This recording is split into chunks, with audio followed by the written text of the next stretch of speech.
Okay, I think we're live now.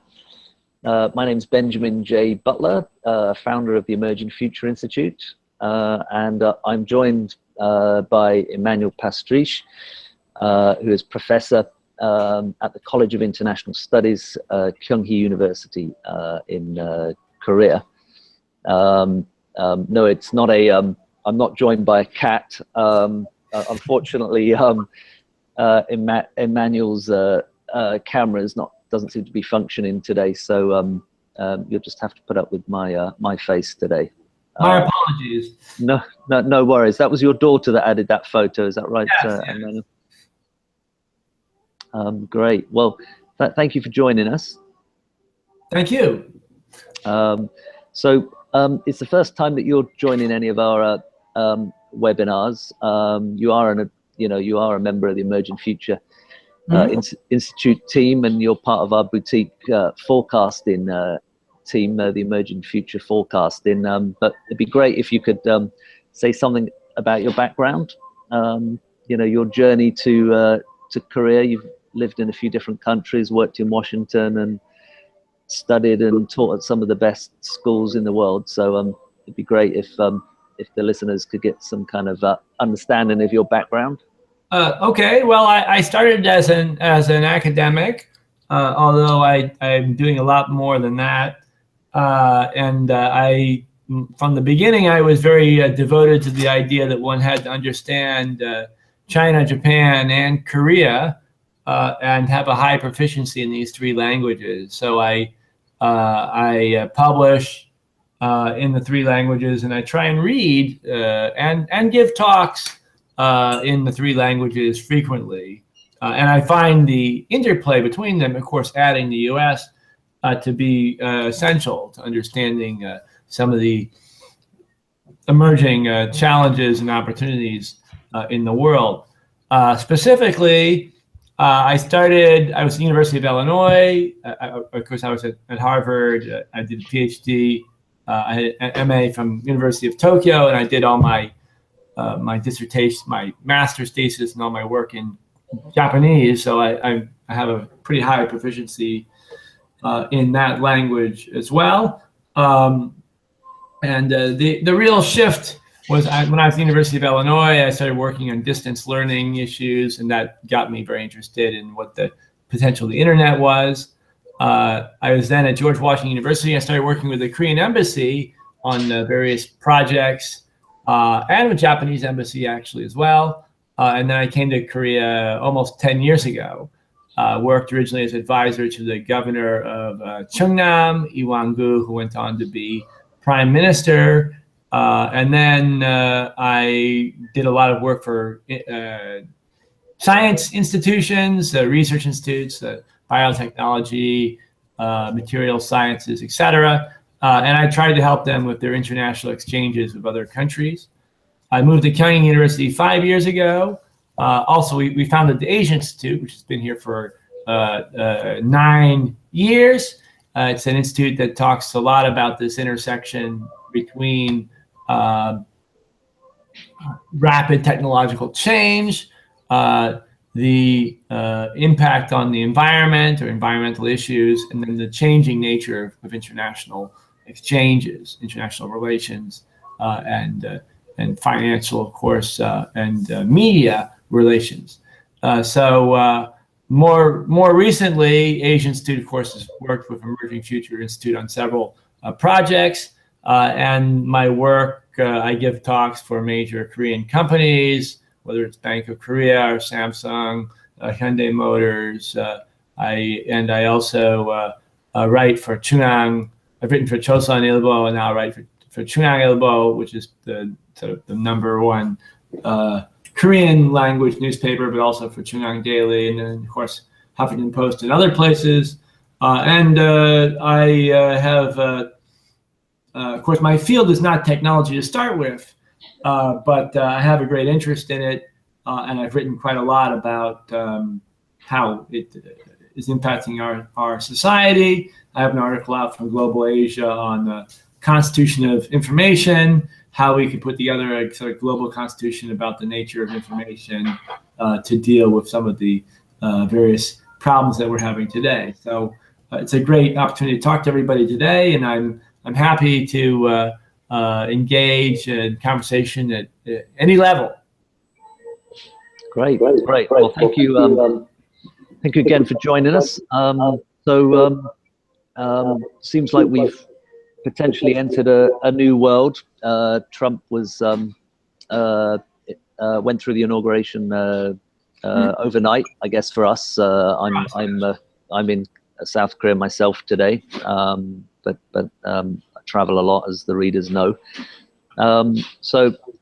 I guess I've got a few questions here that I got from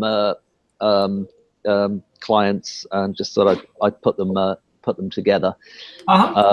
So I mean, first of all, I'll ask you, Emanuel, and then I can give my thoughts or further elaborate. But I think both you and I predicted the Trump phenomenon.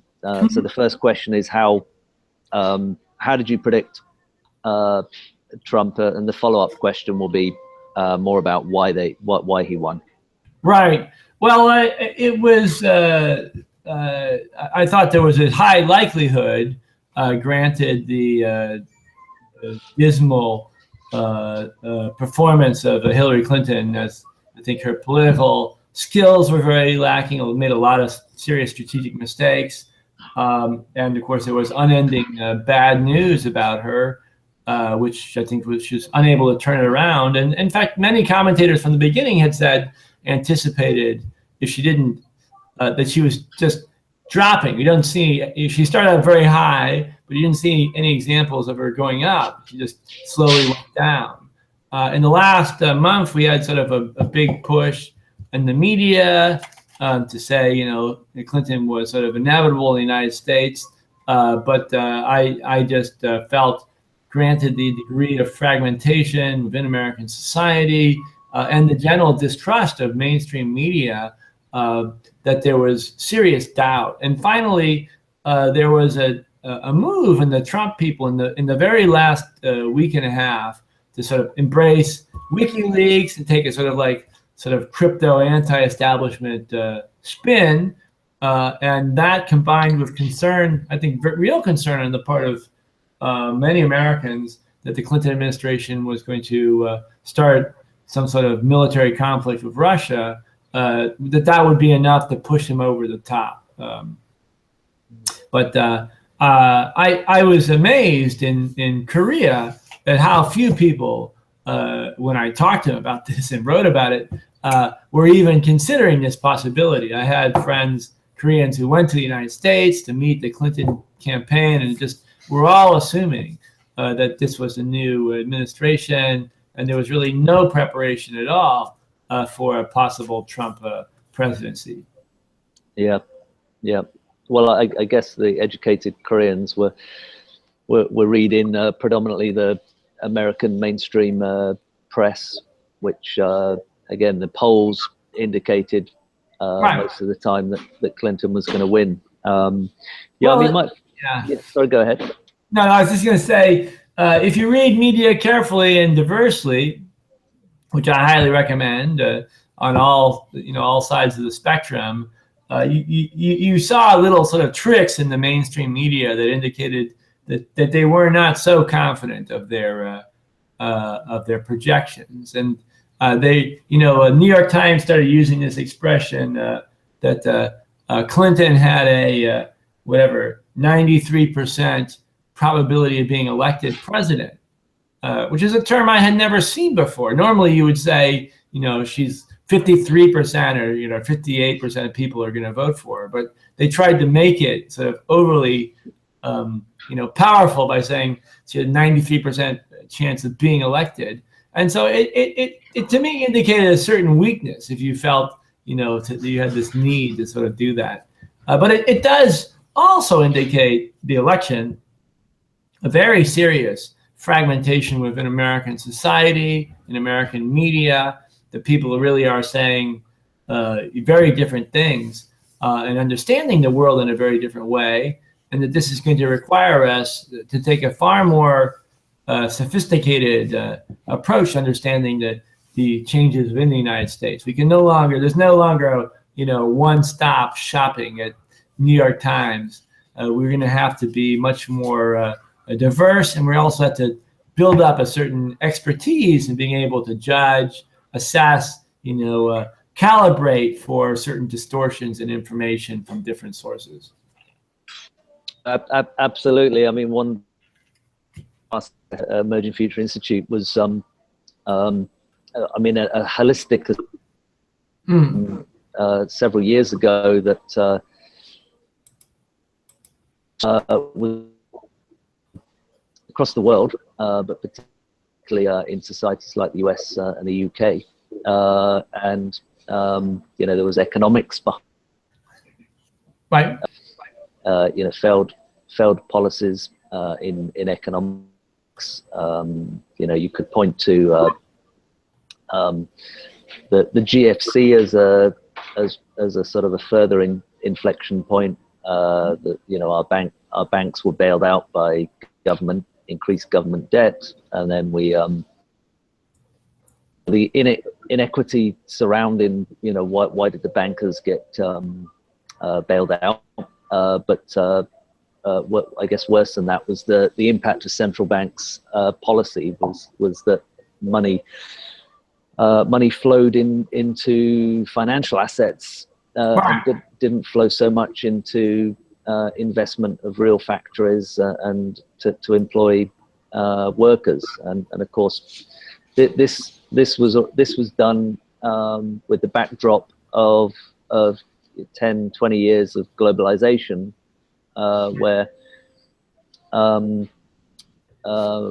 many multinational companies shifted their operations out to Asia, which I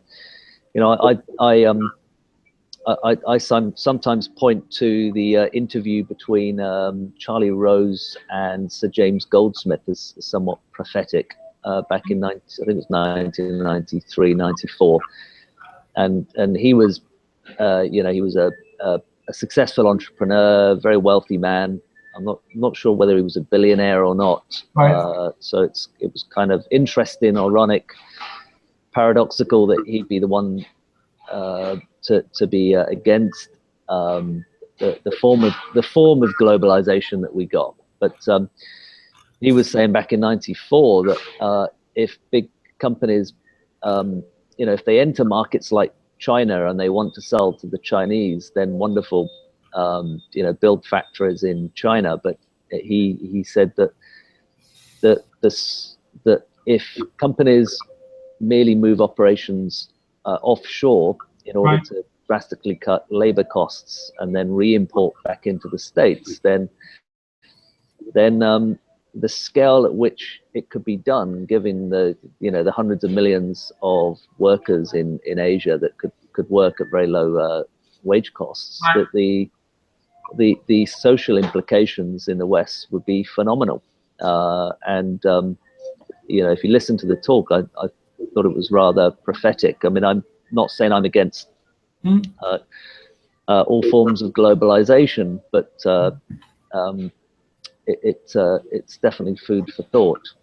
I think that essentially we were waiting for a Trump to materialize. We were looking at data like, as you mentioned, trust in government was falling rather precipitously, and people started to, I think Americans and British, because we had Brexit, of course, but I think regular people were looking around trying to work out why is my standard of living falling.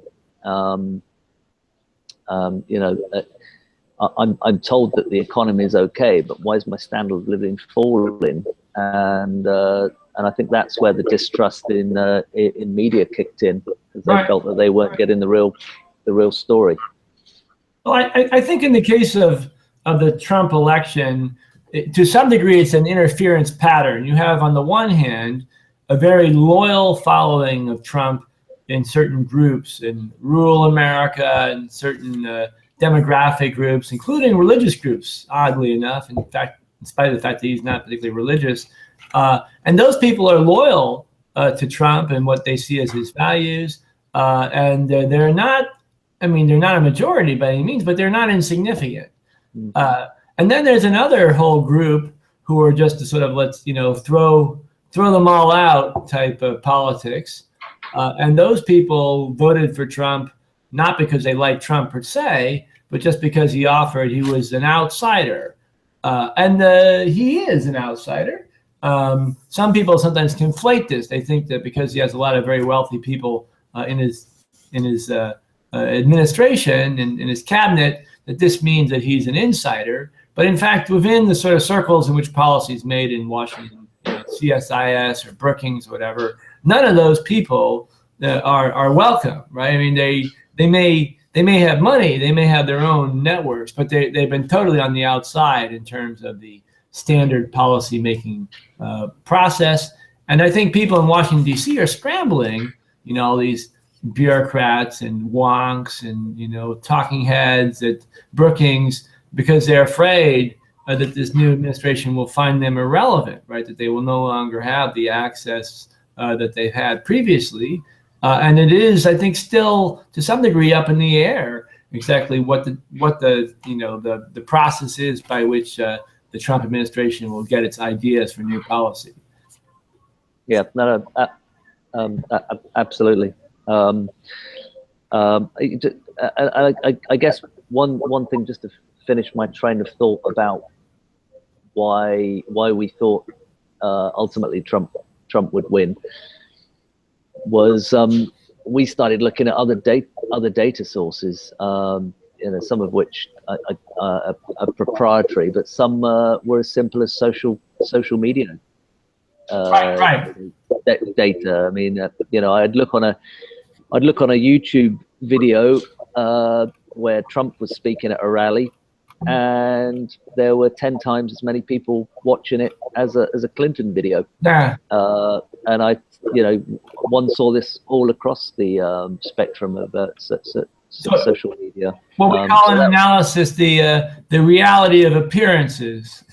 Yeah. It's there are these certain indicators that suggest that there's something else going on there, and I think the degree to which many mainstream media were sort of forced or were felt obliged to engage in this very elaborate dialogue that was so distant from the concerns of ordinary people does suggest something about the fragmentation going on, and it in terms of economy, in terms of the economy, I think it suggests that fragmentation means we're going to increasingly have to look at the state of California or certain parts of the country, that the United States as a fully integrated economic, social, cultural system is entering middle age, you might say, or starting to lose its hair and get a little bit pudgy.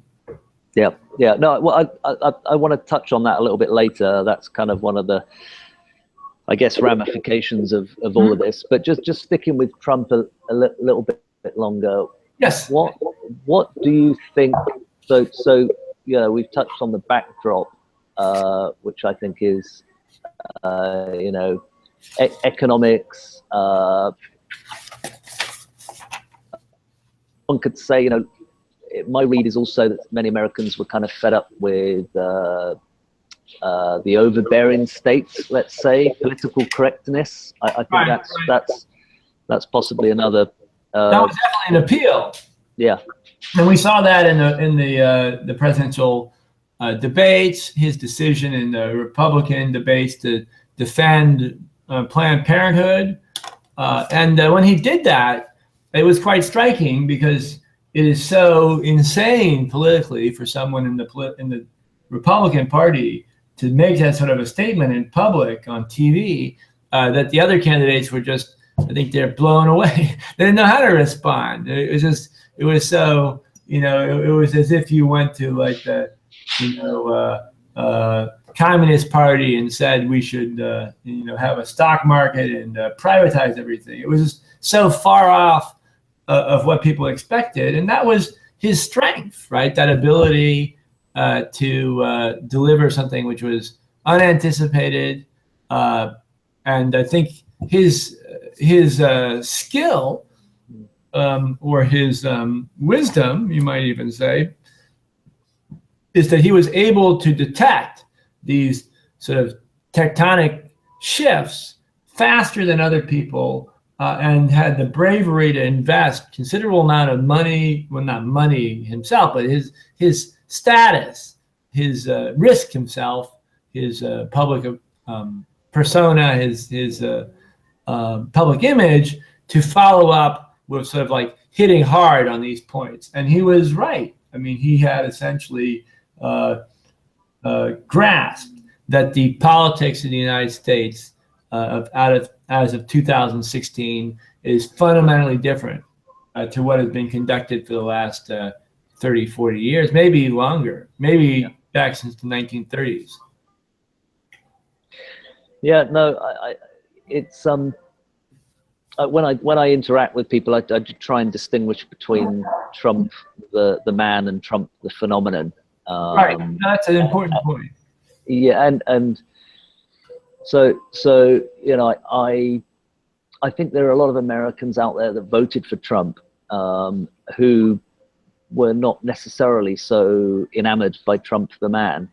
Sure. And it was more about the, let's call it the movement, the anti-establishment movement. So, you know, before any listeners, you know, if they haven't heard me speak before they get the idea that I'm sort of a huge Trump fan, I think, you know, my job is to sort of, our job is to do scenario analysis, predict the future, help people prepare for the future. So, you know, we when Trump showed up in his helicopter and announced you know, his his candidacy, I, like many others, rolled my eyes and thought, what, you know, is this is he serious? You know, and all I kind of knew about Trump at that point, you know, of course I followed his business career to a certain extent, knew that he'd you know, been involved in some big deals in New York, had some financial issues in Atlantic City and all the rest of it. But, you know, I kind of thought that the whole Trump brand at times was a little bit unpalatable, and you know, thought the guy was perhaps a bit narcissistic, or even an egomaniac. And what happened to me was, you know, I had to sort of follow an objective analytical framework, and after a few weeks we realized that actually this guy could actually win, and I think there's a demographic of people out there that thought, you know, because he's a bit of an egomaniac, that's why he's going to try and he wants to come out 8 years later and say that I was the guy that made America great again, and reboot the economy and do a bunch of stuff. You know, whether they're right or not, we'll find out in. Well, I think the egomania part, I mean, American politics has become rather brutal and abusive. It's not, you know, the old old boy club anymore, and so you know, it's a positive.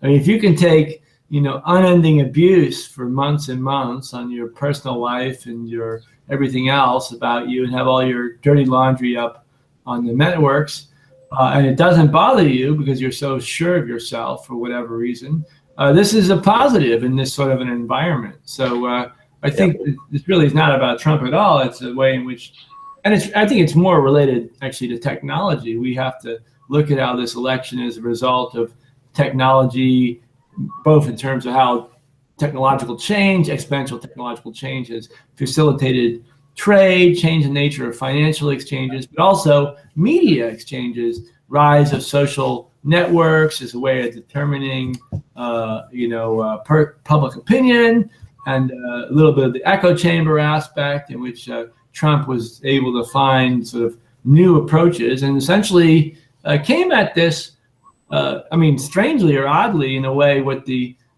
so-called left has always tried to do unsuccessfully. Oddly, Trump was able to do quite effectively, right? To say, we'll allow the mainstream network to attack me. Every time they attack me, it's going to be to my benefit, right? Every time they attack me, most people are going to say, mainstream media is attacking Trump. He must have something right. I mean, and so it sort of had the opposite effect of what most people had anticipated. Yeah, no, I think so. You know, there was a moment where oh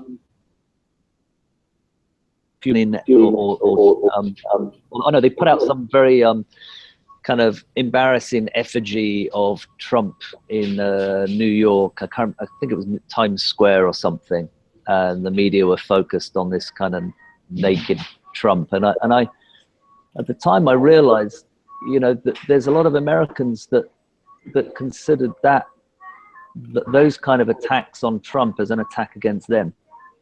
It was the media disrespecting.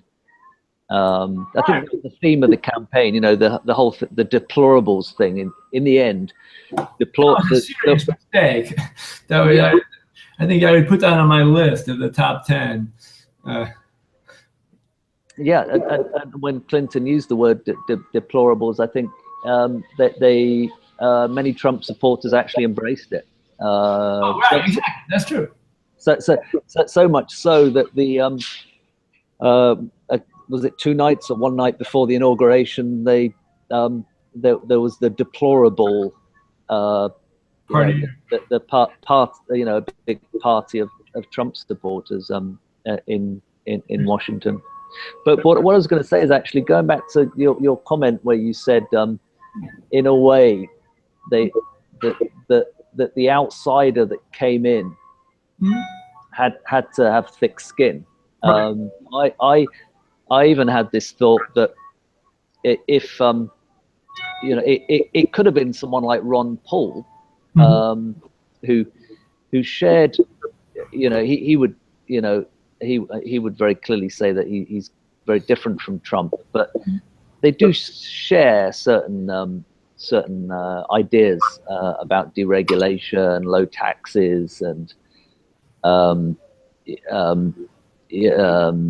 well, they share the same rhetoric. I think Ron Paul would be more likely to follow through on what he says than Donald Trump. Could well be true, but the point I was going to make is that because the media, you know, he's such a soft-spoken guy. Perhaps he's too nice. You know, you might not. You know, you might be a Democrat and a liberal progressive, identify yourself in a certain way, and you might you know, completely disagree with Ron Paul's policies. You know, like getting rid of the Federal Reserve and all this kind of stuff. But I'm sure you'd admit he's a sort of soft-spoken, nice guy, and that's probably why he couldn't get anywhere. That, you know, he was shunted aside in the previous election. I mean, he obviously is way out there, and particularly on his issue of, say, military. I mean, essentially going back to conservative, I would say, you know, pre-World War I perspective of the United States, avoiding being involved in any, you know, military activities outside the United States. Classic isolationist, and that has a certain appeal among many, you know, in the left or other demographic groups. But there is a profound difference, is that Ron Paul is not a media figure, right? He doesn't have the skill, he doesn't have the network, he doesn't have the ability. And that what we found with Trump was that his knowledge of policy was totally irrelevant. But his expertise in sort of responding and playing off of the needs of viewers and making sort of signature moments or statements in the media or in the combination of like visual and also the, you know, Twittering, that he was able to sort of resonate in a very expert way with various different groups, play them together. And I think that would have been totally over Ron Paul's head. Yeah, no, I agree. So, look, I mean, moving on.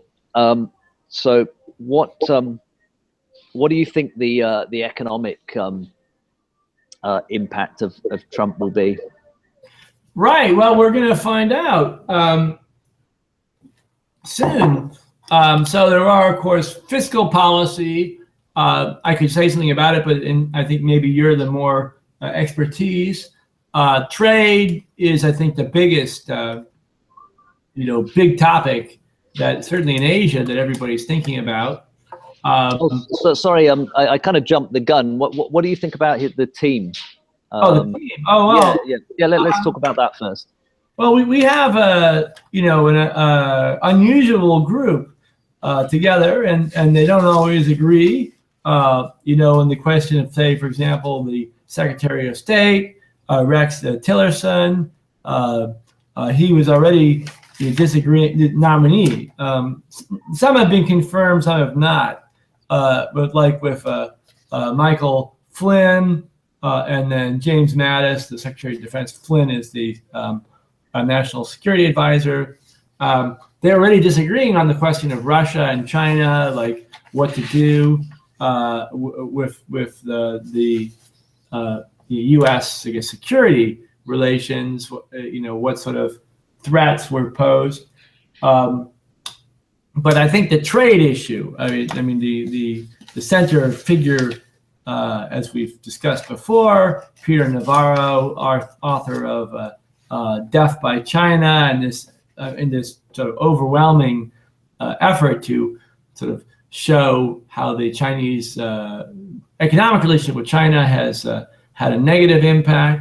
But that's, I think if you had an interview with Tillerson, new Secretary of State, I think you would not find that. I mean, he would be more mainstream, and he's a mainstream corporate figure, and I think wants to maybe modify certain points, but not so out there. I think the most controversial appointments would be people like Stephen Bannon, with his Breitbart News, who's seen as being is perceived as being a sort of very far right, white nationalist inclined figure. However, I did take the time to read through Breitbart, which I had never looked at in my life. And I found the articles to be diverse. I didn't, it didn't strike me as being, off the wall and to quite the degree that I had anticipated. So I thought there might very well be this sort of white nationalist streak in there, and there's a lot of racism, but that the arguments being put forth were maybe a little bit more complex than that, and I even thought that maybe other people had their own reasons for wanting to put these people in boxes. So what else can we say about it? Yeah, go ahead. Yeah, I would well, I mean, just to follow up on some of the things you said. I mean, I think Bannon could be one of the kind of ideological minds behind the whole thing. I think a lot of people in the media have said that Trump has no kind of ideology, grand strategy. But I think if anyone articulates it, it's said that Steve Bannon is going to be one of them. Certainly, he's confident of his important role in the administration. He was quoted as saying, "I'm the Thomas Cromwell in the court of the Tudors." Another quote by his was like Andrew Jackson's populism, we're going to build an entirely new movement with negative interest rates throughout the world. It's the greatest opportunity to rebuild everything. Shipyards, ironworks, get them all jacked up. We're just going to throw it up against the wall and see if it sticks. It will be as exciting as the 1930s, greater than the Reagan Revolution. Conservatives plus populists in an economic nationalist movement. and that's the word he keeps using is, he said, I'm not a white nationalist, I'm an economic nationalist. So, I'm not here to defend him or anyone, but right, no, I think he's one to watch, and I think the symbolic importance that he, when the first appointments were announced, Bannon as chief strategist was announced before the chief of staff. right. So I think this guy's really in the inner circle with Trump, probably along with Ivanka Trump's husband.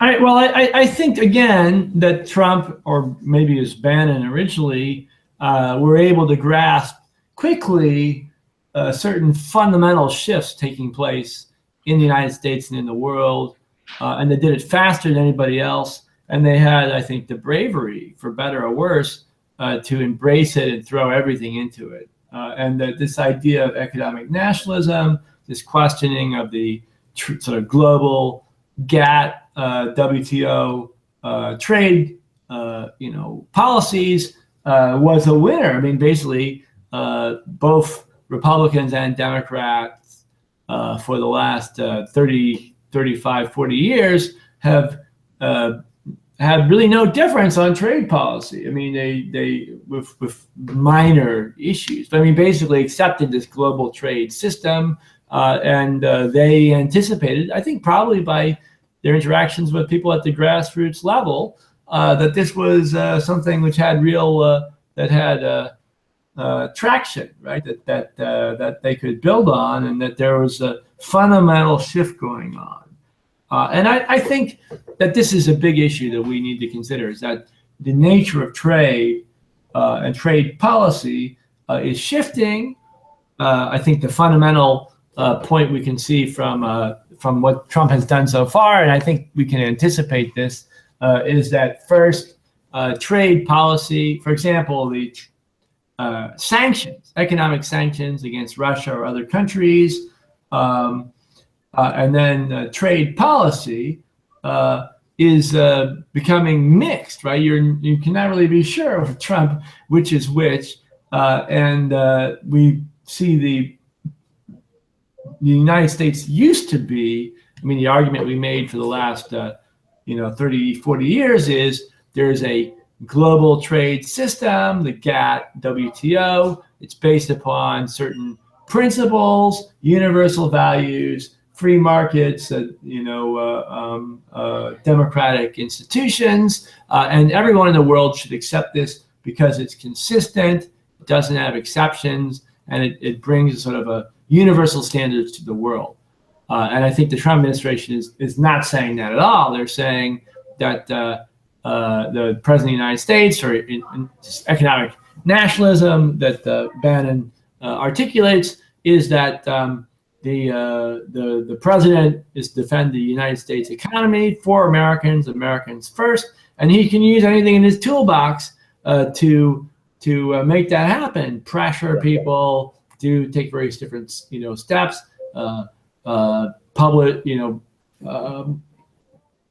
punish American firms who open factories overseas or whatever, and so it becomes to some degree maybe more responsive to the needs of people. To some degree, it's more arbitrary, but I think it's much less based upon law. I mean, the standard practice for trade would be to pass through Congress elaborate trade laws, have them approved, and then have them approved internationally, right, through negotiated trade agreements.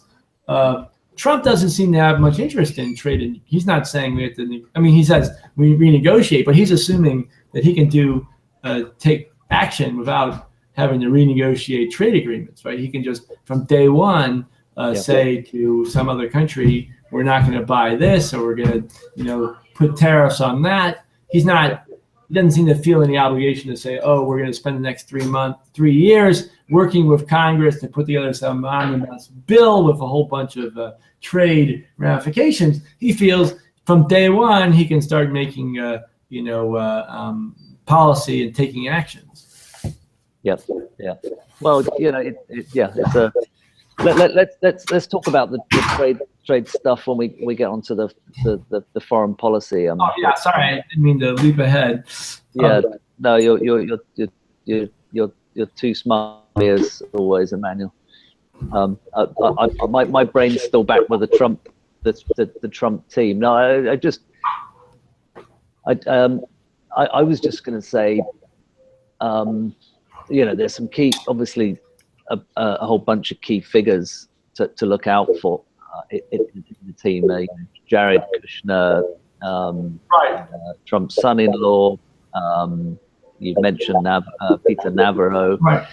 We don't know. I'm not sure we know Peter Thiel's role, but clearly he's the bridge with Silicon Valley, so we need to kind of watch him.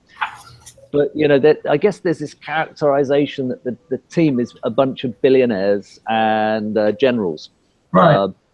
Which there's some truth to, and does what does that mean? Some people might say it's a terrible thing. It's the team's full of Goldman people and billionaires, and they're just going to be self-interested. Right. Another demographic might well say, well, because they're billionaires, they're financially secure. They don't need to take backhanders, and actually, they all seem to be nationalists and want to make the country great again.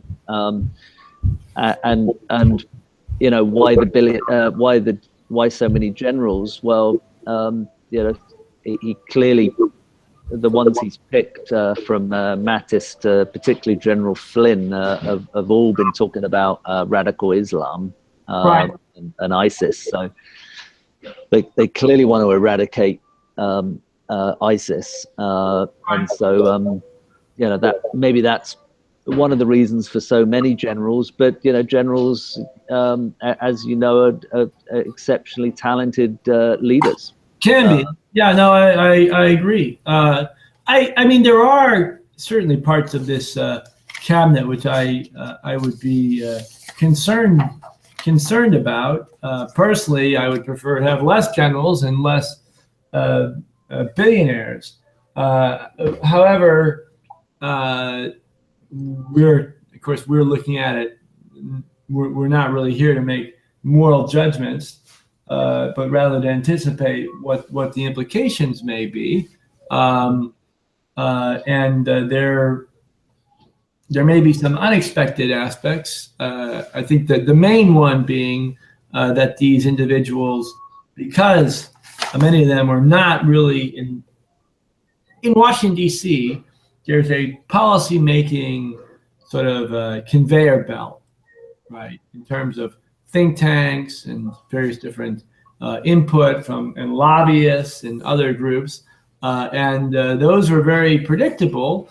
And I think if you were in DC before, I mean, looking towards Clinton, I think many people in K Street is the center for lobbyists, would have said, we know, whether it's going to be Jeb Bush or Hillary Clinton.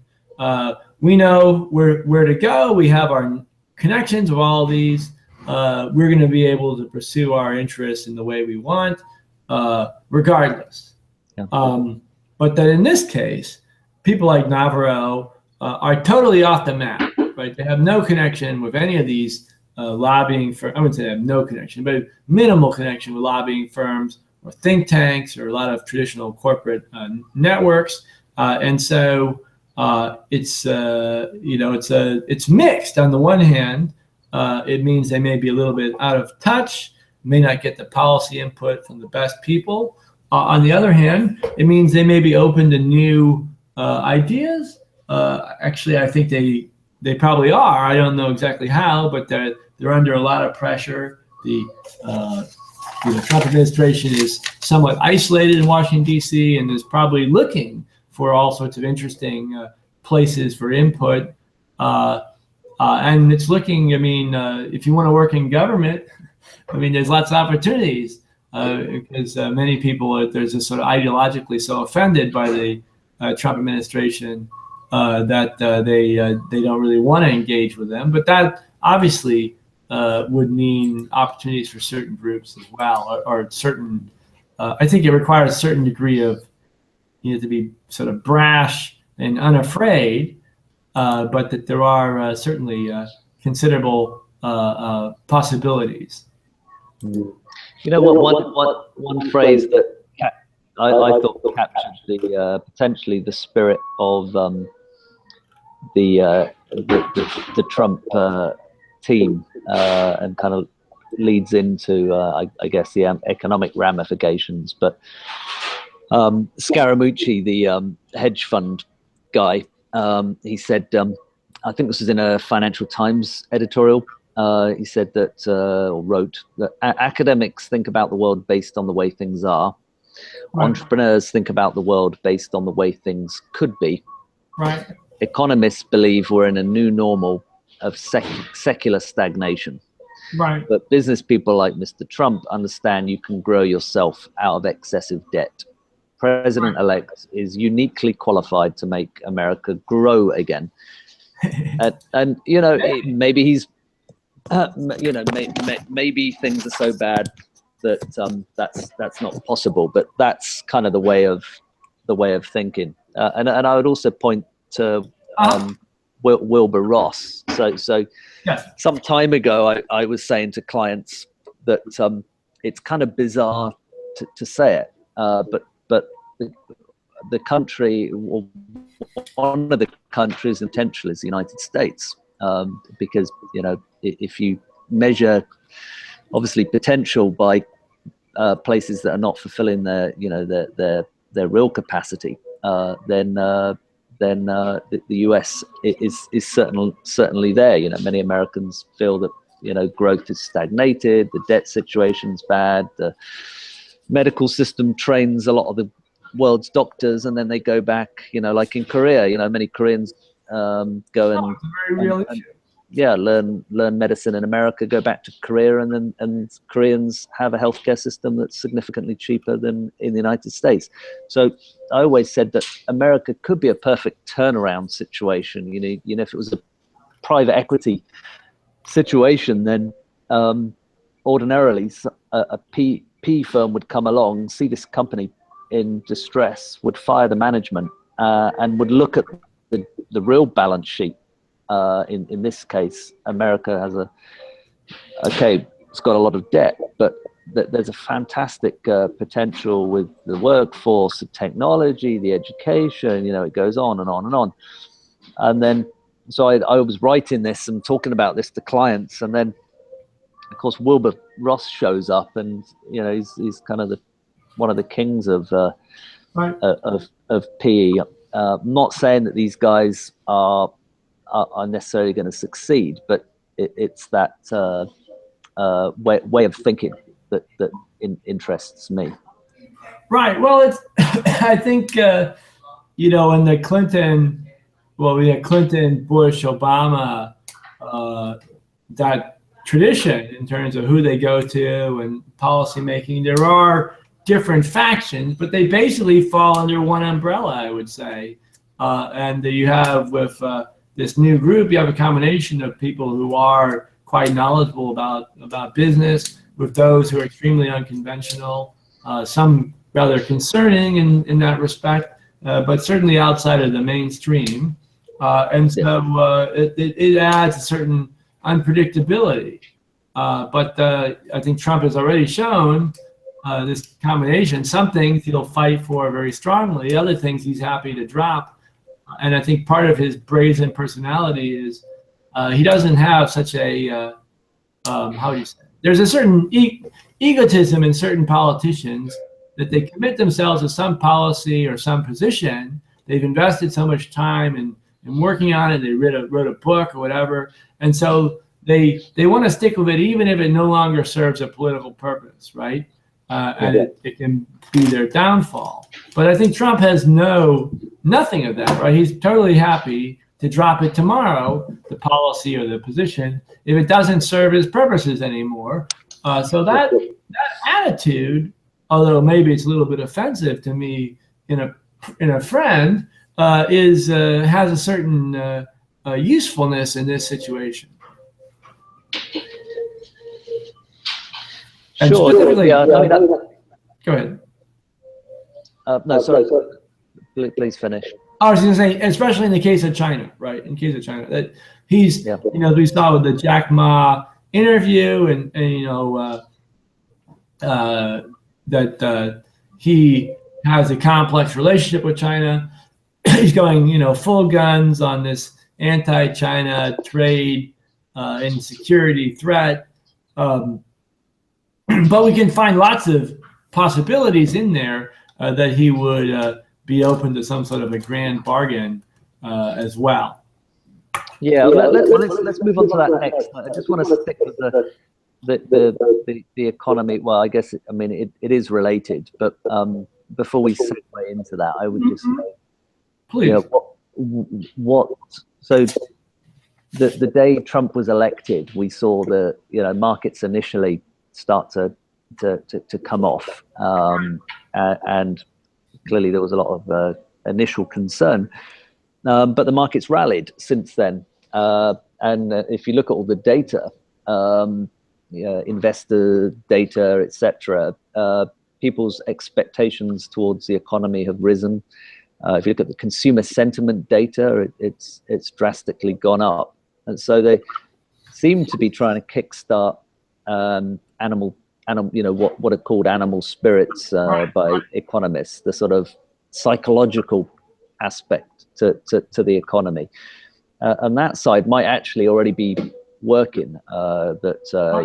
He wants to cut the amount of regulation. If you look at global competitiveness data around the world, America does very well on technology, but there's too much regulation. You can open up a company in Hong Kong, Singapore in just a few days. It takes longer in America. It's a simple example, but the regulatory environment seems too much for the SME. I'm not talking about multinational companies at all. I think one thing that's resonated with people is that the Trump team wants to unleash America's sort of industrial and entrepreneurial spirit, and that's amongst the SMEs, not just large multinational companies. Well, I think that's the whole point of his being outside of the mainstream, right? Is that there is a mainstream sort of discussion, consensus about how you talk about economics, how you talk about trade in Washington, and they're clearly not on the map in that respect. And that does offer, I mean, if they were too ideologically strict, obviously that would be a terrible loss. But if it means that things are shaken up a bit, that could be a positive.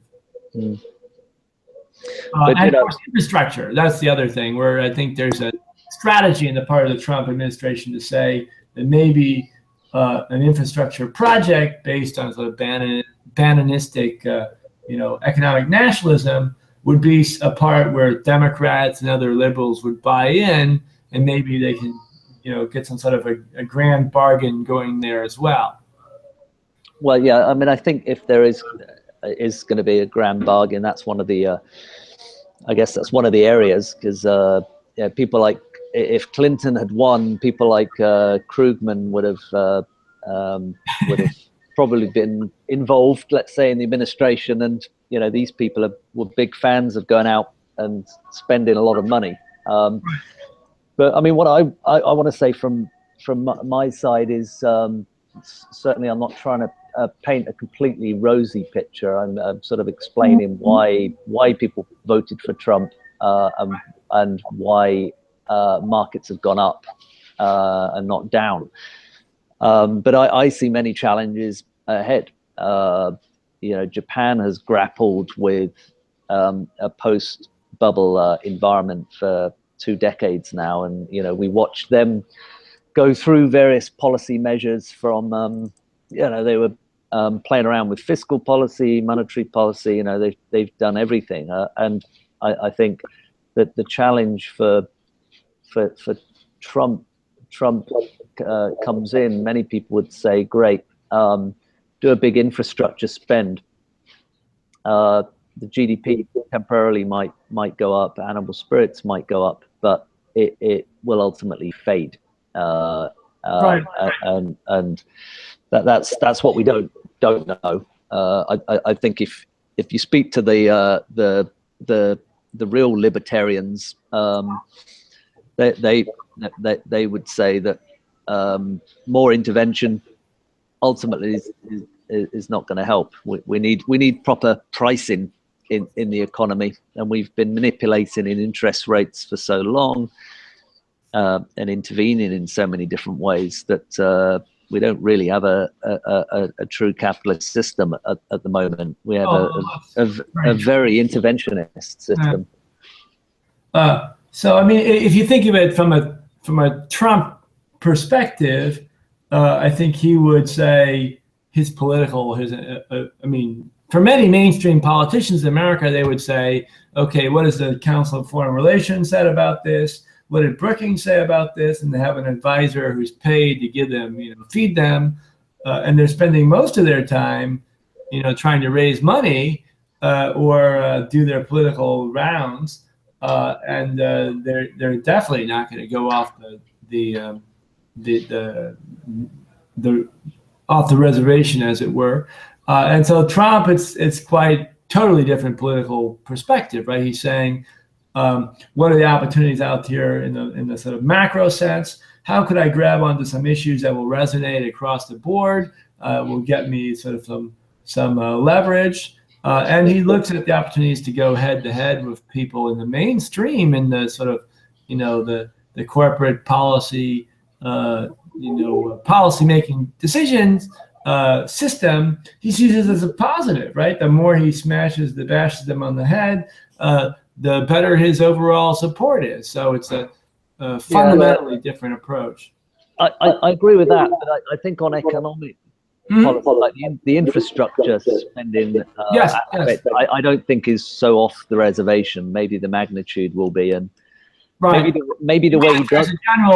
There's a general trend in that direction anyway, or I mean, yeah, absolutely, yeah. I mean, if you look at the writing on the walls around the world, they've tried. Central banks have been flooding. Right, and you can say that about trade policy as well. That he may be a bit brash, but there was a fundamental understanding, I think, in many levels that that trade is going to have to be revisited. Yeah. Well, so I mean, what I would say. We're obviously in our newsletters and for paid subscribers, we write a lot more about the timing of how we see these trends and how sustainable the financial markets are. But I ultimately still have a big question out. But I think there's going to be some real shock and awe tactics across the board. But I just want to, I guess, move on. We don't have much time left. Just want to move on to, we've touched on it a little bit, but on foreign policy. So I'll say a couple of things and then perhaps let you go into a little bit more detail. But I guess, looking at the cabinet and what he's said, the inclination is for Trump to get perhaps repair the relationship with Russia, which many in the media might think is not such a good thing. I think perhaps many American citizens actually don't want another conflict, and plenty of Europeans don't necessarily want a conflict on their borders. And the potential for I guess repairing the Russian relationship is that with Russia, they could perhaps fix some of the problems in the Middle East. That's one positive. Europe seems to be a little bit more complex. Yeah, Trump obviously famously showed up in Scotland the day after the Brexit was announced. He clearly was a supporter of the UK leaving the EU. Doesn't really believe in that the EU's working very well, and he has his fans in Europe. Trump. I mean, there are those who the economics are certainly not working for many Europeans. I'm not just saying British, but many Italian business people I speak to would want to get out.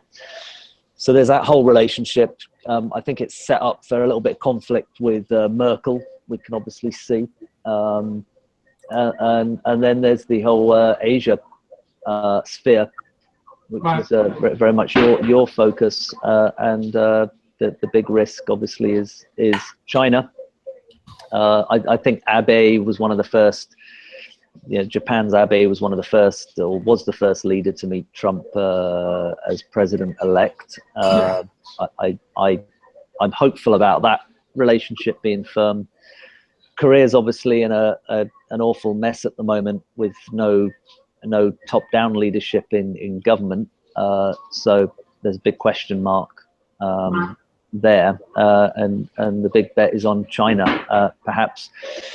Perhaps it will be an aggressive start, and they'll find a way to cooperate. I think Wilbur Ross said in the hearings, the Senate hearings this week, Trump's done a great job in kind of pre-positioning with our counterparties. That essentially, I think by showing that he means business, he might be able to do some deals. But in a way, part of what Trump wants to do in terms of bringing jobs back to America, it's got nothing to do with the Chinese. If he no, that's what Jack Ma said. I mean, he said it's in a way a domestic issue in the United States, how America has run its economy. Absolutely. I mean, it was obviously American multinational companies that made decisions to move to China, not necessarily China's fault. So that's an issue that Trump can deal with directly with the American corporations. I think where he probably will engage with China is on intellectual property, that kind of stuff, where there's probably more genuine concern. But I thought Jack Ma made some sensible comments this week. I think they apparently had a good meeting, but he did say America is somewhat to blame for squandering all its money on wars in the Middle East. Well, I saw that actually, and it's interesting too, because it does in a way go against some of the sort of assumptions about the Trump administration as being overly military oriented. That it's going to be really interesting. I mean, I think China, as you suggested, is the center of this, and the main question would be whether early on whether you're going to get Trump coming on hard against China as sort of a negotiation tactic, strategy, and that the Chinese will respond in some way, and they'll, out of that, they'll come to some, sort of understanding, the modus vivendi, and that could be the positive sort of foundations for a new relationship, and it would maybe lead to some positive developments overall. The other possibility is, of course, that they pursue overly confrontational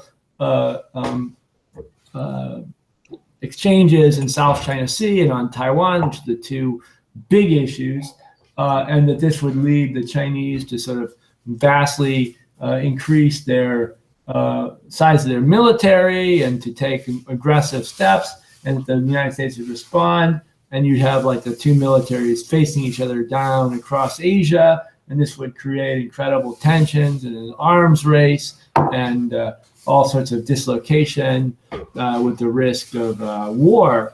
And there are people out there who express serious concern about this second possible scenario.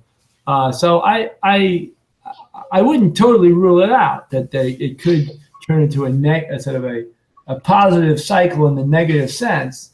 But the other possibility, the grand bargain, maybe is more consistent with Trump's personality and his his business acumen, and maybe even the interests and concerns of his own cabinet, who obviously have interests in China and are perhaps ultimately more interested in changing the way in which trade policy is made, as opposed to taking some position that the United States should just completely disengage from China.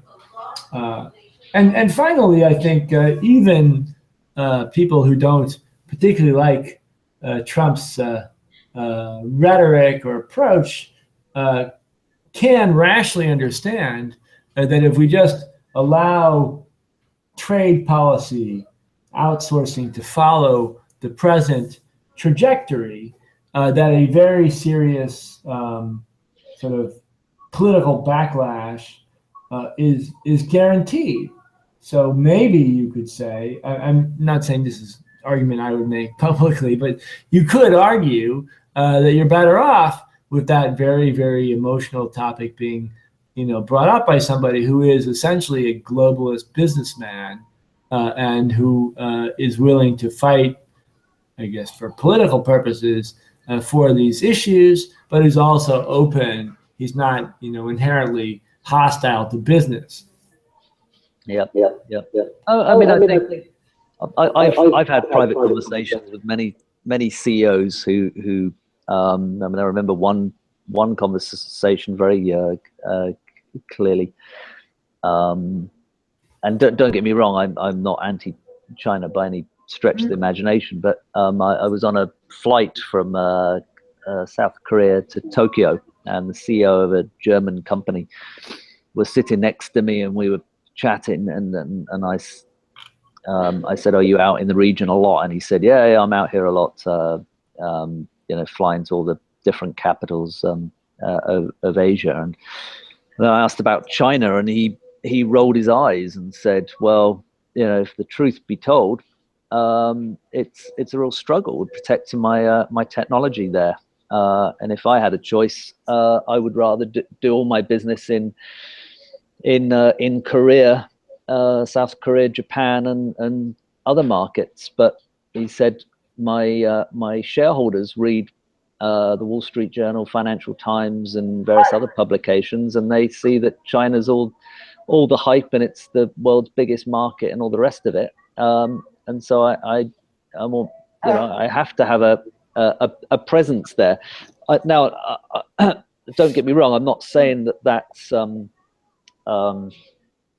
saying that is a view out there. Right. No, it's real. It's real. And I'm not saying that Western companies are not benefiting from being in China, but the technology issue and the whole fairness thing is clearly an issue. And you talk to Korean entrepreneurs that have done business in China, and many of them say to me, "Yeah, it's really, really tough. Even though we share some of the same cultural heritage, we Although I would only put a footnote and say that it's also tough for Chinese. Yeah. If you're Chinese, you want to start your own business, you can also find, the guanxi, personal relations, is also it's just not as participatory a system. Yeah. So anyway, what I'm saying is, Trump's rhetoric here, again, people will say it's anti this, anti that. I think there are legitimate concerns behind some of this rhetoric, and if he has Trump's great at going out and blowing the foghorn and making lots of noise, but he has, and like it or hate it, if you look at his team, he does have some pretty, well, in some cases mainstream, but successful foot soldiers that can actually go out and deal with the details.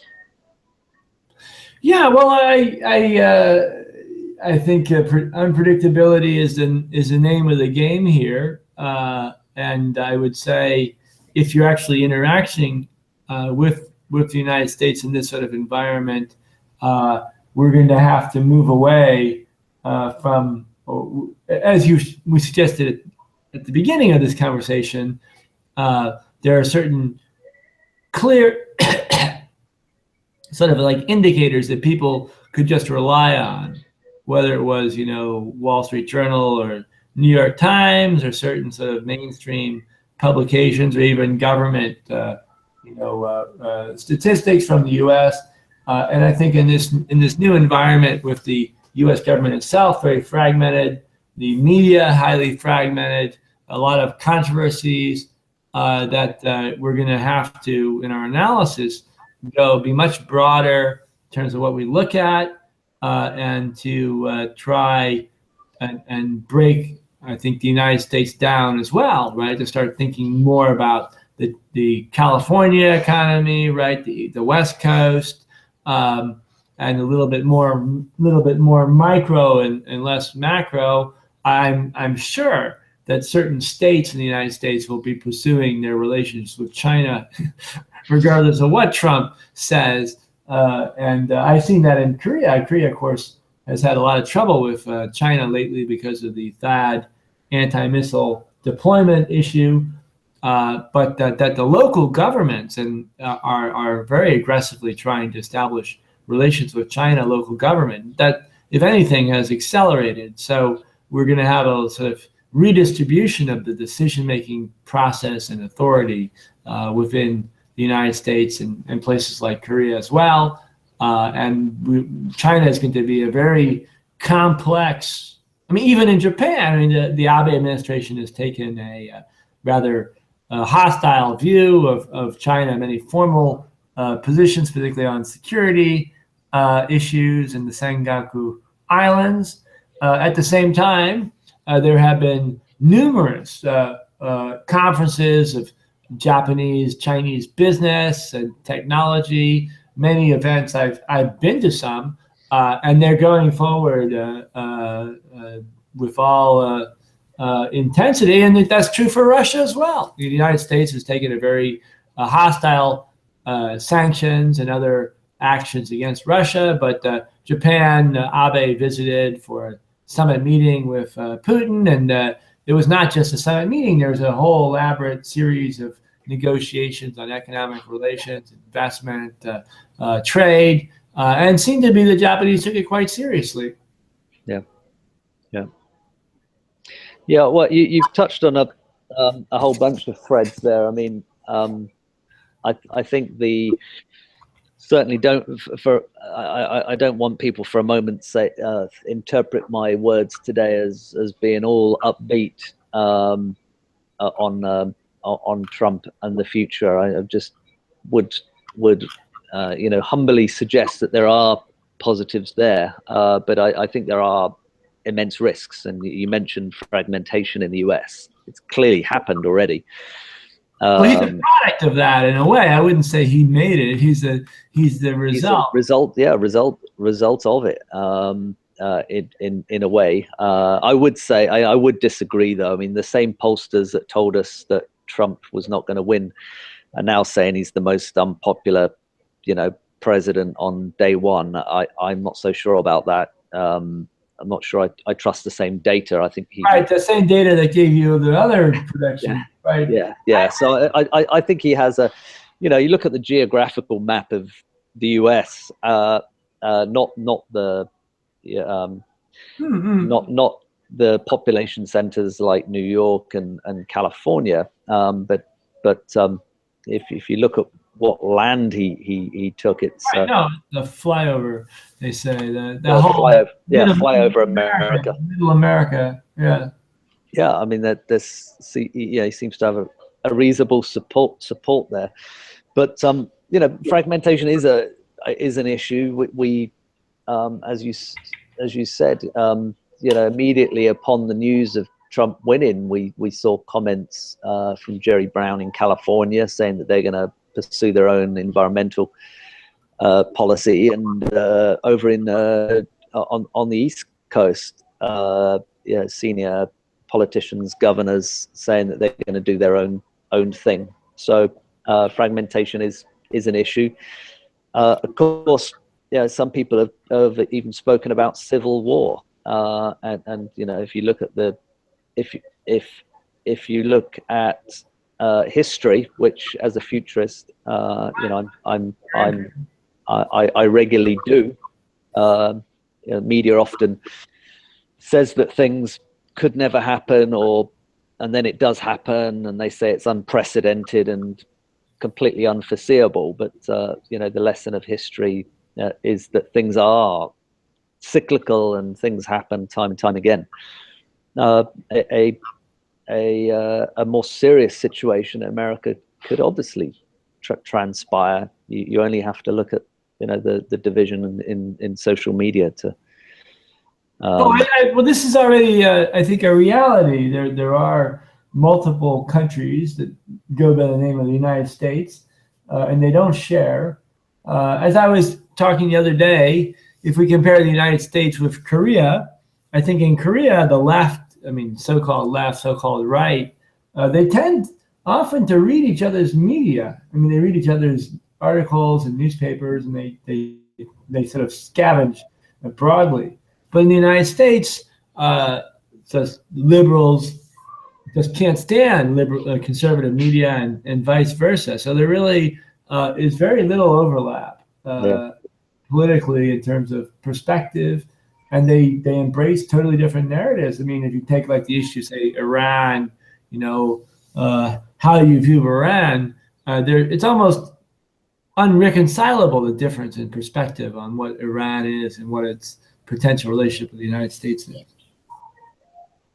Yeah. Well, look, Emanuel, there's so much more we could discuss. As always, on these calls, we the Emerging Future Institute looks at things holistically, and so it's. We look at the next discussion. All variables. Yeah, and we recognize. Today we were kind of slightly more focused on geopolitics and the economy.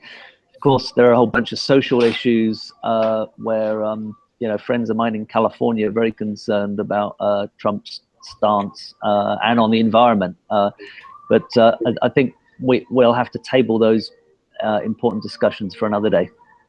Mm-hmm. Okay, well, I look forward to it, and I think this is an ongoing story. So we're going to have to keep. It's of course helpful to have general sort of overview of the Trump and what makes him tick. But I think, granted his personality and his approach, we're going to have to constantly be updating our understanding based on the circumstances. What was the term you used for the transactionalism? Or was it? Oh gosh, there was a term from one of the foreign affairs journals. Tactical transactionalism or something like that used. Wasn't that the term you used? It was something transactionalism, but this idea that he's a deal maker and doesn't have a grand strategy. There's no grand overarching sort of philosophy behind. Yeah. I tend to think it's not quite as extreme as that. There's some truth in it, but I was thinking about it not so much that is who Trump is, but rather that a new form of politics that we're seeing emerging, of which Trump is one representation. But basically, the whole political culture is shifting quite dramatically. Yeah. No. Indeed, if the system's going to change, love Trump or hate him, and many of my friends in California certainly are in the latter camp. The one positive about all of this that some people might take away is that if you think the system needs changing, you need to introduce a catalyst, some uncertainty, and perhaps Trump is the bull in the china shop that kind of gets things shaken up at the initial stages. Excellent. Well, I look forward to our next conversation. And of course, if anybody has any specific questions about East Asia, U.S. East Asia, or East Asian countries, I'd be happy to give my 2 cents. And if you need, I'd be happy to look in and get a little bit deeper from our, I think we have now Asia Institute, Emerging Future Institute, quite extensive network here. We're going to be giving a talk. I'll be with Benjamin at Bank of Korea next month, and I'm hoping to do a whole series of corporate talks to get a sense from the Koreans about where they're going. And of course, yesterday's seminar we had Kyoto News. We had the Japanese there, and we've been trying to expand our network and our understanding about what's happening in Asia and how it's linked to these developments in the United States. Yep. Well, yeah. Thanks for the plug, Emanuel. People can send us a message through the website if they need any further details, or I have an informal newsletter, Adventures of a Futurist, giving views. We might launch additional newsletters as well, but we do offer a whole range of boutique services through the Emerging Future forecasting, which Emanuel is part of. So anyway, thanks again, Emanuel, and thanks for you, the audience. Thanks.